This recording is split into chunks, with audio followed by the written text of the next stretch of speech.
Hello and welcome to EV Review Ireland. My name is Derek Reilly, and as you can see today we're at the first impressions of the ID.Buzz. I'm inside in a big echoey showroom, but I want to talk about a car that's been iconic for me in my journey into electric vehicles. We saw it originally back in 2017 at the Detroit Motor Show, but where I really took it on board was at Fully Charged and the Johnny Smith video from 2018 in February. Over 4 million people have watched that, and I never would have thought that 4 years later I would be here beside this camouflaged, nearly released ID.Buzz today. I've come a long way with the channel, and I'm delighted to be here and one of the Irish reporters that are able to cover this story.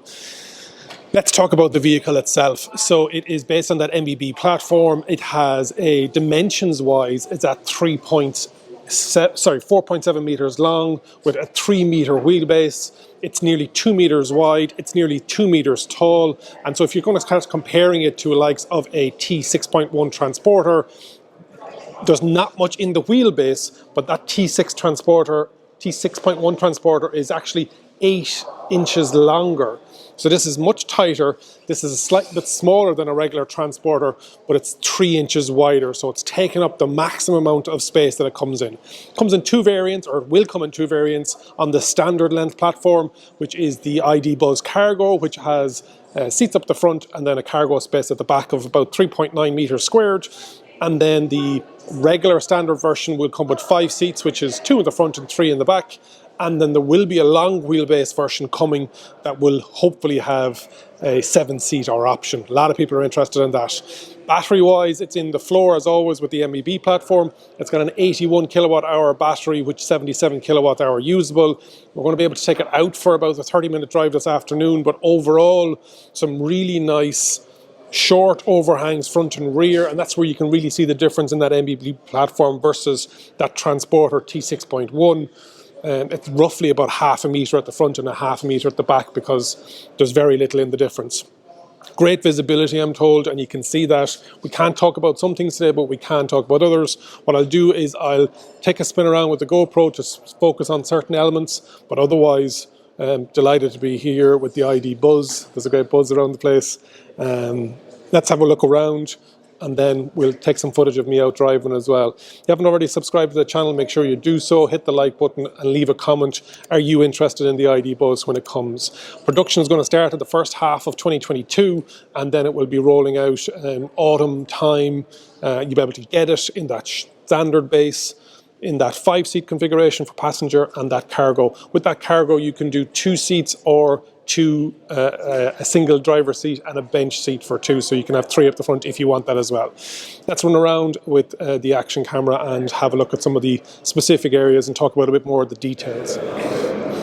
So time frames for the launch of the ID.Buzz. We're going to have you've seen, if you're watching this on the day that I released it, it's February 21st. We're going to have some of the details out, and then we're going to have the international launch on the 9th of March 2022. As I mentioned, it comes in a cargo and also in a passenger version. There will be a long wheelbase version coming down the line towards the end of this year. We'll probably see it in 2023. Based on that MEB platform, we've talked about the size already. It's 3 meters nearly between the wheelbase, 4.7 meters in total. And then you have, it's 2 meters wide and 2 meters tall. Wheels that are coming on it are coming from 18-inch all the way up to 21s, and they have a diameter of 750 millimeters on the wheel side of things. Turn and circle on this is going to be 11 meters. The load sill on the back, roughly the same for the commercial and the passenger. It's 600 meters or 24 inches, so nice and easy to get in and out the back of it. The luggage area in the back of the passenger version is 1,121 litres. That's correct, 1,121 litres behind the rear seats. And as I mentioned, if it's the cargo version, it's nearly 4 meters. 77 kilowatt hour net battery, don't have any details on what the carrying weight is or the towing weight is yet. It is a rear-wheel drive, 150 kilowatt motor, delivering 310 newton meters of torque. Charging, we're not confirmed yet, but if it's the same as the rest of the MEB platforms, we're looking at 135 DC, and it's limited to 145 kilometers an hour. Range is also to be confirmed, and we're looking at probably around that 400 to 450 real-world range, about 250 miles. Some of the features on the ID.Buzz, it has that plug and charge that they're rolling out across all the IDs, which is you'll be able to pull up and literally plug in, and it knows what type of vehicle you have, and it just charges straight to your account. Also, they are talking about bidirectional charging with a specific type of wall box, so you could charge up on solar panels during the day and then put that energy back into it. There will be over-the-air updates, like a lot of electric vehicles at the moment. Some of the features specific to Volkswagen, you're going to be able to train your parking space and how you park, in a specific if it's a garage or an underground car parking system. You'll also be able to do, it has Car to X, which is Wi-Fi P, and has a radius of 800 meters, which means it'll pick up on if other vehicles have the technology, emergency services. It can detect traffic jams if there's an accident. And then it also has Travel Assist 2.0, which is working with Mobileye, and that is an Intel company, and what they're doing is they are using swarm data. So if a certain car drops the speed or changes the position on the road, and you're using Travel Assist, if multiple cars use it, it will be able to use it as well. Enough of the data, enough of the talking. Let's get out on the road and see what we think of it. Make sure you've subscribed to the channel.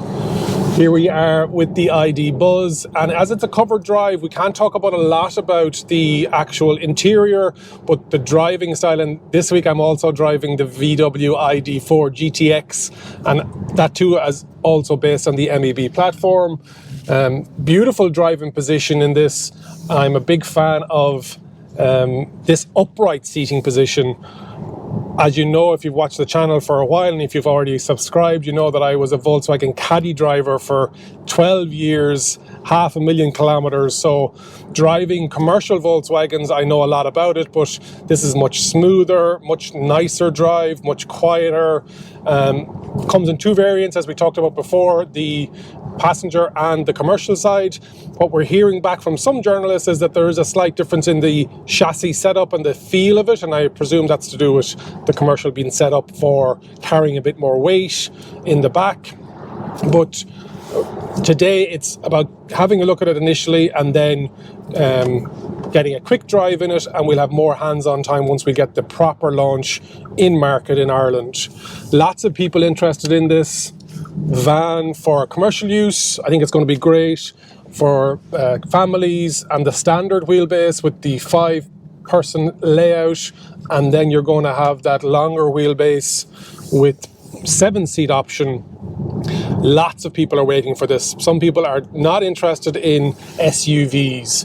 At the start of this video, I was talking about fully charged and how I look back at that video from 2018, and Johnny Smith was looking at the ID, which turned into the ID.3. Then there was the ID Cross, and that turned into the ID.4, and he drove also the concept version of the ID.Buzz. And some people say that they didn't go radical enough with the design. I think they've hit the nail on the head. I think it's an amazing looking, from what I can see underneath the concept.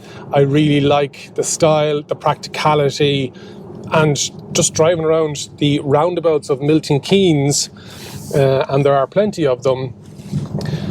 Visibility is great. Acceleration pickup is really good. Steering wheel adjustment and height and feel. As I say, I'm a big fan of this upright position and this van style of driving, and it's probably doing it a disservice, because as much as this is a van, it is that ID.Buzz, it is that bully, distant relation, and when you look back at 1972 with that T2 that they brought into Hanover with the lead acid batteries, it's great to see that 50 years on we are getting an amazing electric vehicle for the 21st century. Delighted to be here and delighted to be driving this around. I'll come back after I drive more around Milton Keynes, not just the roundabouts. Here we are on the motorway, the M1, outside of the location that we are in the UK to do the covered press launch, and super smooth. Now the road surface obviously helps, but very little road noise, which is great to hear, or not great to hear. Easy to drive, and I haven't activated any of the driver assist, the adaptive cruise control, etc. It's great visibility, as I talked about when I was going around the roundabouts. Overall, a very pleasant driving experience, coming up on nearly 60 miles an hour here, 85 kilometers an hour, so it's chatting away, no problem. Couldn't talk about everything we wanted to talk about. There are some pieces of information that are still under full embargo until March the 9th, when Herbert Diess will be giving us the global reveal without the camouflage. Hopefully you've enjoyed today's first drive, first look around, first impressions, albeit in a covered model. Make sure you've subscribed to the channel, like the button, comment and let me know whether you're thinking of the cargo version, the standard wheelbase with the 5 seats, or the long wheelbase with the 7 seat when that comes. This has been EV Review Ireland. If you think an EV is for you, leave it to me and I'll review. Thank you very much for watching.